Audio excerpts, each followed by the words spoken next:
Эрхий мэргэн.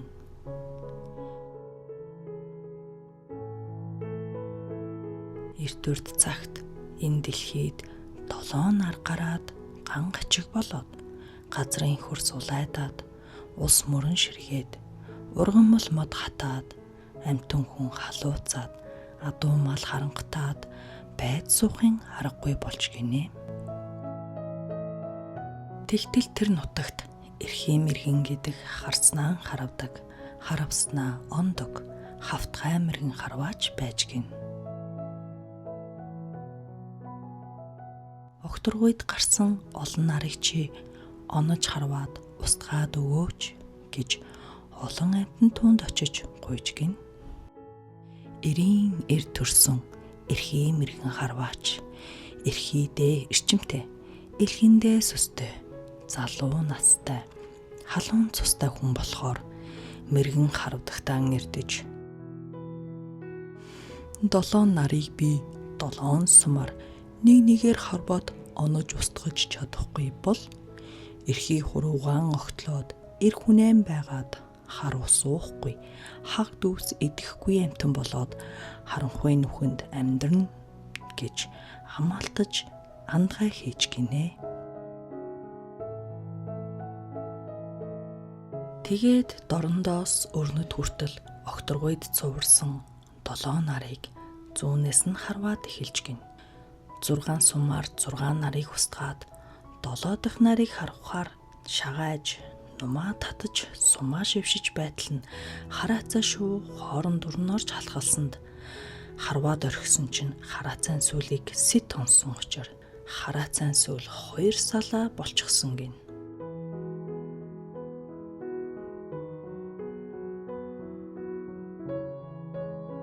Харин өнөх сүүлчийн нар харваачаас айгаад баруун уулын цаахуур барс гэд далд орчхож гин. Эрхий мэргэн харваач хараацаа шувууг садаа боллоо гэж харцаг алаг мориороо хөөж алах гэсэнд морин хэлж гин.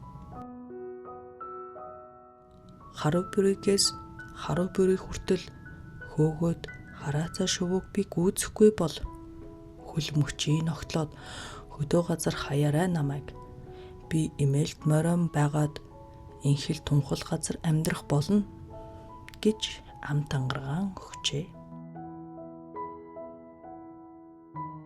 Хараацаа шувууг хөөгөөд хариу гүйцхийн даваан дээр хараацаа шувуу хаашаа ч хамаагүй хальт болт өсрээд арай гүйцэгдэлгүй зүгтаасаар өөрийн харуу бүрийг хүрэгчиж гин.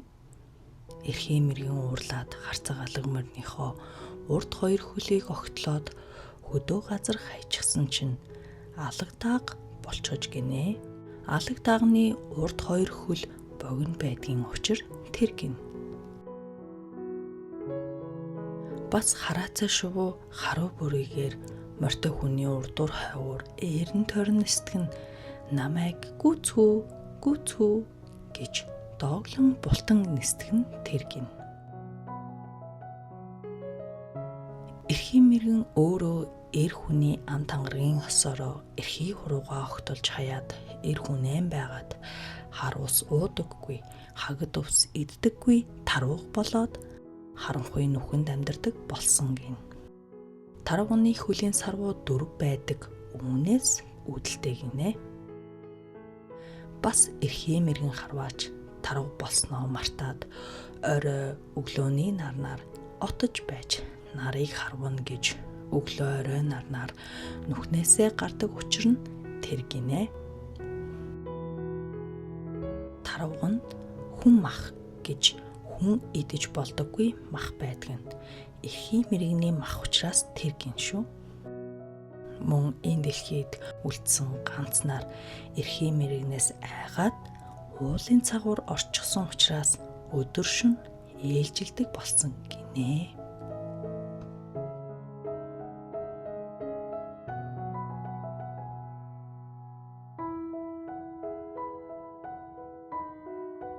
Нарс, хуш, анис мөнх ногоон болсны учир. Урд нэг цагт сайн санаат хараацаа шувуу хүнийг өхөлгүй мөнх үрдийн залуу болгохын тулд мөнхийн аршаан ус олоод хідэн туслыг амандаа балгаад нисэж явав гин.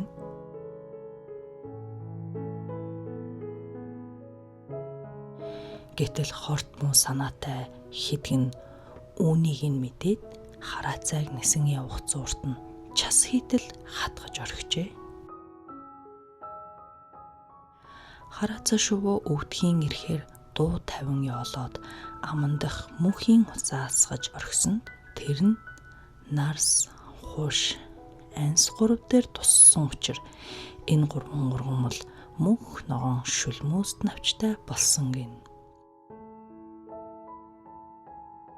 Хамаг хэрэгэн талаар болсныг үзээд хараацаа шувуу харуулсан гашуудахдаа хэдийний хилийг суугдаатсан учраас тэр цагаас хойш хэдгэн уянгатай зайхан донгодож чадах ам байгаад дэмийл дүнгэндэг болов гинэ.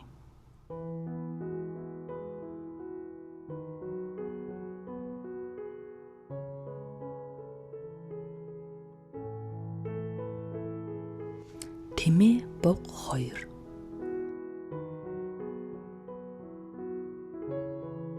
Эрт үрд цагт Тэмээ одоогийн бугын шиг 12 салаа ивэртэй байжээ. Бас өтгөн болоод урт сайхан сүүлтэй байж гин. Харин тэр цагт буг ивэргүй мухар мулцсан. Харин адуу сүүлгүй шахан годон шодон байсан юмсанжээ. Иймд Тэмээ сүрлэг сайхан эвэртэйдээ их л бие тон эврээрээ ямагт гайхуулан хөөрөлдөг байжээ. Тэмээ нэг өдөр ус уухаар нуурын хөвөөнд ирээд уухаасаа илүү усанд туссан дүрсээ олж үзээд сүр жавхлангаа их л бахтан хараад зогсож байж гин. Тэгтэл тэр үеэр ойгоос буг гарч ирээд толгой бүхийлхэн мэхэс хийж гунигтайгаар хэлжээ. Өнөө өдөш би ойн амьтдын чуулганд айлчлан очих учиртай билээ. Ийм муухай мөлчөр мухар тухтай яаж очих билээ дээ. Ядаж нэг цагийн төдийд ч болов чиний шиг ийм сайхан эвэртэй явж үзгсэн. Тэмээ чи өршөөж өнөөдөр надад эврээ түр өгөөч. Маргааш чамайг ус суухаар энд ирэхэд чинь би эврийг чинь авчирч өгөмз гэж гуйжээ. Тэмээ бугыг үзвэл үнэхээр өрөвдмөр сүр үзэмжгүй харагдсан тул эврээ мулталж өгөөд ус суухаар ирэхэд минь заавал авчирч өгөөрэй гэж захив. Сүрлэг сайхан чимэглэл болсон эврийг нь шүүрч аваад буг ойдон орчихов. Замд нь морд дайралтсанд буг хинээс эвэр авснаа хэлж өгчээ. Морь бас нэг гой сайхан юм олж авах санаатай. Тэмээнд очиод сүүлийг нь гуйж гин. Сайхан сэтгэлд Тэмээ Аанайл морины өвөнд ороод сүүлээ бас сольчихжээ. Түүнээс хойш өдөр хоног өнгөрсөөр он утсан боловч хөөрхий Тэмээ эвэр сүүл хоёрынхоо аль нэг нь ч олж авч чадсангүй ачээ. Авлагтай амьтдтайгаа уулзаад эвэр сүүл хоёрыг нь эргүүлж өгнө гэж амласныг нь сануулхад цаадуул нь дооглон инээгээд буг бас нэмж хэлсэн нь тэхийн эврийг тэнгэрт тулахаар Тэмээний сүүлийг газарт шүргэхээр өгөмз гэжээ. Тэр цагаас хойш одоо болтол Тэмээ ус уух бүртээ усан дотор эвэргүй мухар мулзан болсон дүрсээ олж хараад дурн гутаж толгоогоос эксэрдэг болсон гэх ба ус хэд балгаад л уулын орой харж байн өлийн зогсдог нь усан дээр эврийг нь авчирч өгнө гэж амласан бугын болцоог санаад буг эврийг минь авчирч яваа болов уу гэж гордож хардаг учраас тэр гин. Бас бугын эвэр жил бүр Нэг удаа булгарч ундаг нь тэр эвэр угаас бугад заяасан биш, тэмээнээс залилж авсны учраас тэгдэг юм гинэ.